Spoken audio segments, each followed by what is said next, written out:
తప్పిద నీ ఫేస్ ఒకసారి చూడండి, మీ అందరికీ మనవి చేస్తున్నా. ఆయన తన నిర్వహణలో తను సక్రమంగా చెయ్యలేదుక ఇంతమంది చనిపోయారనేటువంటి ఒక భావనతో రోజు కనపడి దండం పెట్టుకుని తిరుగుతున్నాడు. తిరిగి బాగా తిరుగుతున్నాడు, 74 సంవత్సరాల్లో కూడా ఆయన బ్రహ్మాండంగా తిరుగుతున్నాడు, పాపం మంచోడు అని అనుకుంటారని. నువ్వు చేసింది పాపం అంటున్నా. ఇవాళ ప్రతి ప్రాణానికి బలికి నువ్వే కారణం చంద్రబాబు నాయుడు గారు. నీ అసమర్థత, నీ కుషన్ మేనేజ్మెంట్ లేక నువ్వు చేసినటువంటి పని అని మనవి చేస్తున్నా. ఇవాళ కుషన్ మేనేజ్మెంట్ ఉంటే అసలు మీ ఇంటి మీదకి రావాల్సిన అవసరం లేదు, నీరు టక్కన వెళ్ళిపోయేది. ఇంకో చిత్రమైన విషయం, బోట్లు అడ్డం పడ్డాయంట. పెద్ద వర్షం వచ్చినప్పుడు తుక్కు తుషాడం అన్నీ వచ్చేస్తాయి. ఖాళీగా ఉన్న చెడిపోయిన బోట్లు ఎక్కడ ఉంటే అవి ఇచ్చిపడి ఉంటాయి. దీని వెనకాల పుట్ట ఉందంట. జగన్మోహన్ రెడ్డి గారే పంపించారంట బోటుల్ని, దానికి అడ్డం పెట్టారంట. బోట్లు దానికి అడ్డం పెడితే ఏమైంది? నీళ్లు మునిగిద్దేనా? నీళ్ళు ఎట్టాగా మునిగిద్ది?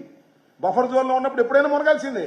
నీ ఇంట్లో ఉండటం తప్పు తప్ప నీ మునగటం ఎట్ట తప్పు అయితే అంటున్నా నేను. మునగటం తప్పు అవుతుందా? ఆ ఇంట్లో ఉండటం తప్పు. కానీ దీన్ని సమర్థించుకుంటాడు. ఎట్లా సమర్థించుకుంటాడు నాకు అర్థం కాదా. ఆయన సమర్థించుకున్న పేపర్లు బ్రహ్మాండంగా రాసేటటువంటి కార్యక్రమం, చేసేటటువంటి కార్యక్రమాలు చేస్తున్నారని కూడా ఈ సందర్భంగా నేను మనవి చేస్తున్నా. దీంతో పాటు పాపం రామోజీరావు గారు రాస్తున్నాడు మొన్న ఏదో బుడమేరుని నది అంటున్నాడే జగన్మోహన్ రెడ్డి గారు రాశాడు. బుడమేరు నది అది కాదు కదా, వాగు. వాగు అంటే ఏంటి, నది అంటే ఏంటి? బుడమేరు అంటే ఏంటి? బుడము ఏరు అంటే ఏంటి? అది ఒక పెద్ద ఇష్యూ. గేట్లు ఎత్తారంటున్నాడు, గేట్లు ఎక్కడ ఉన్నాయి అంటున్నాడు. బుడమేరు గేట్లు ఎక్కడ ఉన్నాయి? బుడమేరుకు లేకపోవచ్చు, అక్కడ దీనికి ఉన్న రెగ్యులేటరీ గేట్లు ఉన్నాయి. గేట్లు అనాలి, అట్లా ఏమనాలి? గేట్లు అనకూడదా? అది ఒక పెద్ద నేరమా? అవి గేట్లు అనకూడదంట, ఈ స్పిల్వే అనాలా? నేను తెలియకూడతా. నాగార్జున సార్ గేట్లు ఎత్తారంట, నాగార్జున సార్ స్పిల్వే, అది తప్పంట. రామోజీరావు గారి పేపర్లో రాస్తున్నారు వాళ్ళ అబ్బాయి. చాలా ఆశాస్పదంగా ఒక ముఖ్యమంత్రి గారు బుడమేరు గేట్లు ఎత్తారంటారు ఏంటి? వెలగనేరు గేట్లు ఎత్తారు అనాలి కదా.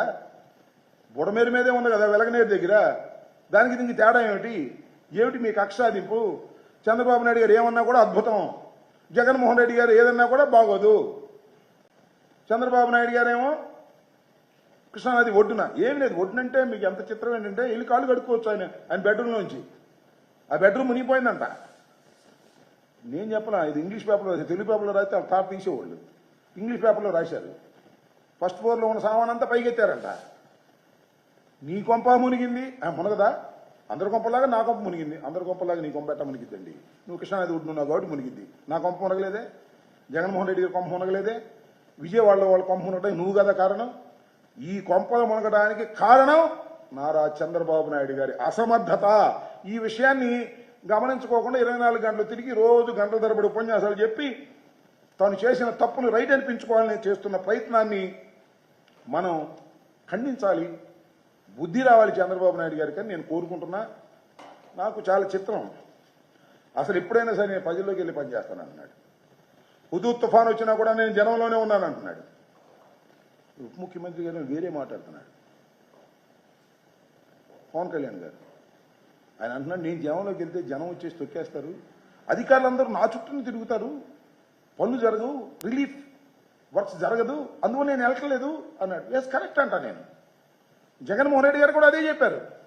ఒక ముఖ్యమంత్రి వెళ్ళి అక్కడ కూర్చుంటే ఐఏఎస్ ఆఫీసర్లు, ఐపీఎస్ ఆఫీసర్లు, పోలీస్ యంత్రాంగం అంతా వచ్చి ఆయన చుట్టూ నిలబడి సైల్యూట్లు కొట్టే పనిచేస్తారు తప్ప కార్యక్రమాలు చెయ్యరు. ఇది వాస్తవం.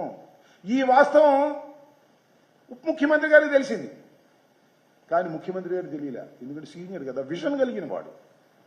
ఆ విజన్ కలిగిన వాడికి తెలియదు.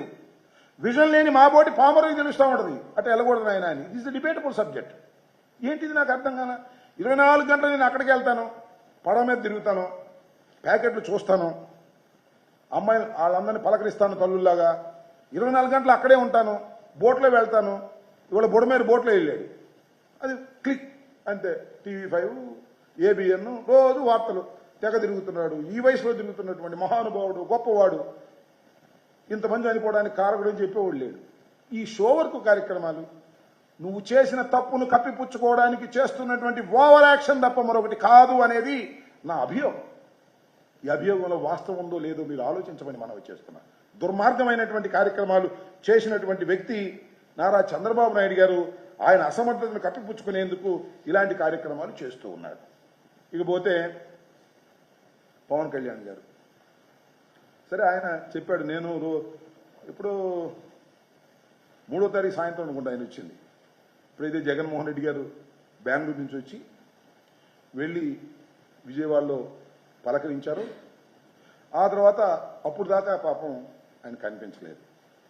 నువ్వు ఎందుకు వెళ్ళలేదు, పరామర్శించలేదు, నువ్వు ఎందుకు చంద్రబాబు నాయుడు గారి లాగా విజిట్ చేయలేదు అనే విషయాలను నేను అడగదలుచుకోలేదు. తప్పు కూడా ఆయన చెప్పేశాడు దానికి సమాధానం. ఏమని, నేను వెళ్తే అనవసరంగా అధికారులందరూ నా చుట్టూ చేరతారు, రిలీఫ్ వర్క్స్ జరగవు అన్నాడు. ఇట్స్ రీజనబుల్, నేను కూడా యాక్సెప్ట్ చేస్తా.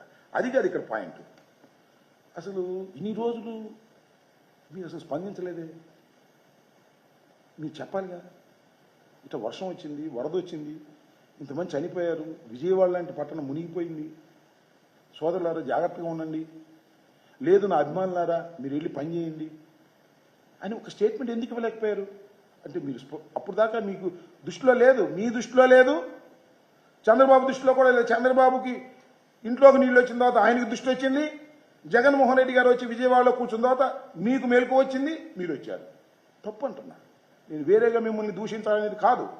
మీలాంటి వాళ్ళు రెస్పాన్స్ కావాలి, దాన్ని గుర్తించాలి. అదేమంటే మీరు వస్తే ఇరుచుకుపడతారు జనం, పోలీసులు వస్తారు, మీరు ఇంతకు ముందు ఇరుచుకుపడతారు జనం అనుకున్నప్పుడు ఎప్పుడు ఆగలేదు సార్. మీరు వచ్చారు చాలా సందర్భాల్లో. మేము అపోజిషన్, మేము పవర్లో ఉన్నప్పుడు మీరు వచ్చారు. ఎంతమంది వచ్చినా కూడా, అడ్డం వచ్చినా కూడా మీరు గట్టిగా అపోజిషన్ వైపు నుంచి గట్టిగా పనిచేశారు. మీరు శభాష్, నేను కాదంటలా. మీ వల్లే అధికారంలోకి వచ్చాడని చాలా మంది, చంద్రబాబు మీ వల్లే అధికారంలోకి వచ్చాడని కూడా చెప్తున్నారు. మీరు బాగా వచ్చారు, జనంలోకి వచ్చారు, తొక్కిసలాట వచ్చారు, పోలీసులు లేకపోతే వచ్చారు, చాలా గందరగోళం చేశారు.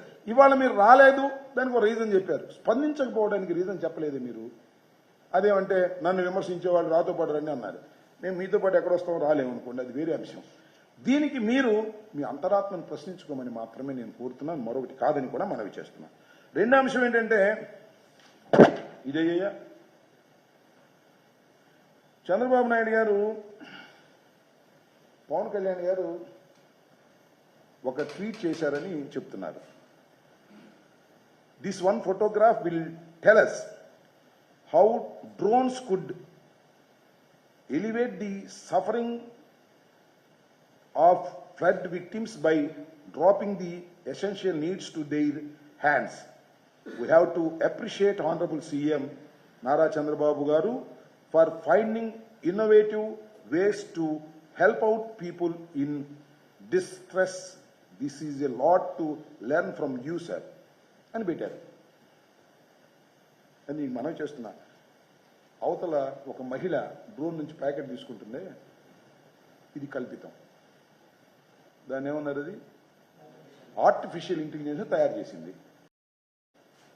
దీన్ని సర్క్యులేట్. చంద్రబాబు అంతా ఇంతే, ఆయన జీవితం అంతా ఇంతే. ఏదో విధంగా పబ్లిక్ కోసం చెయ్యని పనుల్ని చేసిన పనులుగా ఈనాడు ఆంధ్రజ్యోతి రాయడం. సరే, ఈనాడు ఆంధ్రజ్యోతి రాసిందంటే వాళ్ళు ఏదో ఆయన వల్ల లబ్ధి పొందుతున్నారు అనుకో. నీ వల్ల లబ్ధి పొందింది చంద్రబాబు నాయుడు. మీరెందుకు దీని గురించి శభాషణ రాశారు, నాకు అర్థం కాలేదు. రాస్తే రాశారు, తర్వాత ఉందేమో చూసాం, లేదు డిలీట్ అయిపోయింది అంటున్నారు. నిజమో కాదు మనకు తెలియదు, చూసుకోమని చెప్తారు. బహుశా ఆయనకే ఎవరో చెప్పుడు ఆర్టిఫిషియల్ ఇంటెలిజెన్స్ నువ్వు అంత పోడాల్సిన అవసరం లేదు, తీసుకోమని తీసేసుకున్నట్టున్నారు. సో నేను అనేది అంటే ఇది మాత్రం, ఇది కూడా మరి ఈ రెండోది కూడా మరి ఆర్టిఫిషియల్ ఇంటెలిజెన్స్తో వచ్చిందో నిజంగా వచ్చిందో నాకు తెలియదు, నిజంగానే అయి ఉంటుంది. ఇది మాత్రం ఆర్టిఫిషియల్ ఇంటెలిజెన్స్తో ఇచ్చి ఈ రకంగా ప్రచారం చేసి మొన్న మీడియా సందర్భంలో కూడా ఆయన చూపించారు. ఇలా చూపించేటటువంటి కార్యక్రమం చేస్తున్నారు. చంద్రబాబు నాయుడు గారు ప్రచారం మీద మాత్రమే తన పరిపాలన చేసే వ్యక్తి తప్ప నిజంగా హృదయం కరిగి ఎఫిషియన్సీతో పని చేసే వ్యక్తి కాదు అనేది నిర్వివాదాంశం కాదు. ఇన్నిసార్లు చెప్పినా ఆయన కొండ పత్రికలు ఆయన ఏదో అద్భుతం అమోఘం అని, హుదూద్ తుఫాన్లో అద్భుతంగా చేశారు, లేదా గోదావరి పుష్కరాల్లో కూడా అద్భుతంగా చేశారు. దాని గురించి రాయరు. అప్పుడు ఎంతమంది చనిపోయింది? 32 మంది, 29 మంది చచ్చిపోయారు. అప్పుడు దాని అద్భుతం విజన్ అనరు. చంద్రబాబు నాయుడు గారి విజన్ అంటే ఏంటంటే నది ఒడ్డున నిర్మాణంలో నివసించడం ఆయన విజన్. నేను మనవి చేస్తున్నా, ఇవాళ జగన్మోహన్ రెడ్డి గారికి రాసే పత్రికలు అన్నీ లేవు, కానీ ఆ కట్టిన గోడ ఏంటండి? కృష్ణలంగా మునక్కోకుండా ఇంత పెద్ద వరద వచ్చినా కృష్ణలంకలో ఒక్క ఇంటిలో కూడా వర్షం నీరు కానీ వరద నీరు కానీ వెళ్ళకోకుండా రక్షించింది జగన్మోహన్ రెడ్డి గారు నిర్మించినటువంటి వాల్. అవునా కాదా? ఇది జగన్మోహన్ రెడ్డి గారి విజన్ కాదు, విలన్. ఈయన మాత్రం విజన్. ఇలా పత్రికలు రాస్తున్నాయి, దయచేసి నమ్మవద్దని. బుడమేరు వ్యవహారంలో కూడా చంద్రబాబు నాయుడు గారి అలసత్వం వలన ఇలా పెరిగిపోయిందని ఇంకొక మాట కూడా ఈ సందర్భంగా అడుగుతున్న. టైం చాలా అవుతుందని అవనీని. నిన్న పవన్ కళ్యాణ్ గారు ఒక మాట అన్నారు. ఏదైతే బుడమేరు అంతా కూడా ఆక్యుపై అయిపోయింది, Budameru natural course, the buffer zone మొత్తం ఆక్యుపై అయిపోయింది. ఇప్పుడైతే రెగ్యులేటరీ కట్టారో వరదలు పెద్దగా రాకపోవటమో లేకపోతే మరొకటోలో అపార్ట్మెంట్లు కట్టుకున్న వాళ్ళు అపార్ట్మెంట్లు కట్టుకున్నారు, బఫర్ జోన్లో ప్లాట్లు వేసుకున్న వాళ్ళు ప్లాట్లు వేసుకున్నారు, ఇళ్ళు కట్టుకున్న వాళ్ళు కట్టుకున్నారు. వీటన్నిటినీ మీరు తొలగిస్తారంటే ఆయన కొద్దిగా అటు ఇటుగా ఏదో తొలగించాలి, వాళ్ళందరినీ కూర్చోబెట్టి మాట్లాడాలి. వాళ్ళందరూ కూర్చోబెట్టి మాట్లాడుద్దండి, చంద్రబాబుని కూర్చోబెట్టి మాట్లాడండి సార్ ప్లీజ్. ఆయన బఫర్ జోన్లో ఉన్నాడు, ఆయన కూర్చోబెట్టి మాట్లాడి ముందు ఆయన్ని అక్కడి నుంచి ఖాళీ చేయించి ఆ నిర్మాణాన్ని కూలగొట్టి శభాష్ అనిపించుకోండి. ఇవాళ రేవంత్ రెడ్డిని మీరు సపోర్ట్ చేస్తున్నారు, సంతోషం. బఫర్ జోన్లో ఉన్నాయన్నీ కూడా కొట్టేస్తున్నారని మీరు చంద్రబాబు ఉప ముఖ్యమంత్రి గారు, I'm requesting you Pawan Kalyan గారు, చంద్రబాబు నాయుడు గారిని కూర్చోబెట్టి మాట్లాడి కన్విన్స్ చేసి ఆ ఇల్లు ఖాళీ చేసి బఫర్ జోన్లో అక్రమంగా నిర్మించినటువంటి ఆ నిర్మాణాన్ని స్టే నుంచి తప్పించి తొలగించే కార్యక్రమం చేస్తే శభాష్ అని ప్రజలు అంటారు. అంతే తప్ప తానేమో ఉండేది బఫర్ జోన్లో, వరద గురించి ఆయన మాట్లాడే నైతిక హక్కు లేదు అనే దాన్ని దయచేసి ప్రజలు అర్థం చేసుకోవాలని ఈ సందర్భంగా నేను కోరుతున్నాను. అమరావతి మునిగిందో లేదో మరి సెక్రటరీ నుంచి వెళ్ళిపోమని అన్నారు. అవునా కాదా నాకు తెలియదు. మునిగిందో లేదో ఆయనకి తెలియాలి. నా ఇల్లే మునగలేదని అడిగా మొన్న. ఇంగ్లీష్ పేపర్లో వచ్చిన తర్వాత మునిగితే తప్పేంటి అన్నాడు. మునిగితే తప్పేమని మునిగిద్ది అంటే ఇంత వరద వస్తే మునిగిద్ది, నువ్వు కృష్ణ మేనేజ్మెంట్ చేసుకోలేకపోతే మునిగిద్ది, ఎప్పుడైనా మునిగిద్ది. That is clear. అమరావతి జలమయమైంది, ఇది ఫ్యాక్ట్. మునిగిందా మునగలేదో అది వేరే విషయం. అమరావతి జలమయమైంది, అమరావతిలో కూడా పడవలు వెళ్ళాయని చెప్పారు. అయితే ఒకసారి చెక్ చేసుకొని మాకేం అభ్యంతరం లేదు. అమరావతి నేను ఒక మాట చెబుతున్నా, ఇవాళ 15/1 ఈ వరద కొన్ని విషయాలను చాలా స్పష్టంగా చెప్పిందని మనవి చేస్తున్నాం. ప్రకృతి కొన్ని లెసన్స్ నేర్పుతుంది. ఆ లెసన్స్ పాటించకపోతే మన కర్మ అవుతుంది.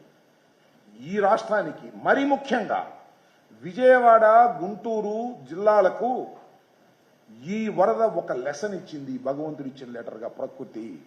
ఒకటి ఏమిటంటే కృష్ణానది బఫర్ జోన్లో ఇళ్ళు ఉండకూడదు అని, అదేవిధంగా బుడమే